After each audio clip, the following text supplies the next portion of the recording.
Hi friends, have a blessed day. Good morning, happy Sunday to all.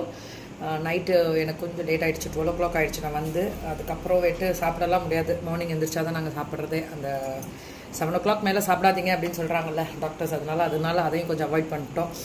இது என்ன special அப்படின்னு பார்த்தீங்கன்னா, நம்ம இதுலேயே நிறைய பார்த்துருப்பீங்கன்னு நினைக்கிறேன். கண்டிப்பாக நான் தேன் எல்லாமே இது எடுத்துக்க மாட்டேன். பெரிய நெல்லிக்காய், ஓமம், இஞ்சி, புதினா மூணுமே வந்து தட்டி ஒரு நெல்லிக்காய் ஃபுல்லாகவே எடுத்துருவேன். இஞ்சி இவ்வளோ துண்டு, ஓமம் வந்து கொஞ்சமாக, புதினா கொஞ்சம் ஜாஸ்தி போட்டாலும் ஒன்றும் ஆக போகிறதில்ல, அது கீரை தான். அதெல்லாமே தட்டி விட்டு நல்லா கொதிக்க வச்சு, ஒரு டம்ளர் போட்டு 1.25 டம்ளராவது போட்டுட்டு நல்லா கொதிக்க வச்சு அதை ஒரு டம்ளர் 1/2 டம்ளர் பதத்தில் கொண்டு வந்து அதை வடிகட்டி அதில் தேன், நான் கொஞ்சம் தேன் ஜாஸ்தி சேர்த்துக்குவேன். எனக்கு சுகர் அதெல்லாம் எதுவும் கிடையாது, அதனால நான் கொஞ்சம் தேன் ஜாஸ்தி சேர்த்துக்குவேன். எதுக்காக அப்படின்னா, எனக்கு அது கொஞ்சம் ஹெல்த்தியாக இருக்கணும் அப்படின்றதுக்காக. நான் தேன் வந்து பார்த்திங்கன்னா, நான் வரும்போது எங்கேயாவது நல்ல சுத்தமான தேன் கிடைக்கும்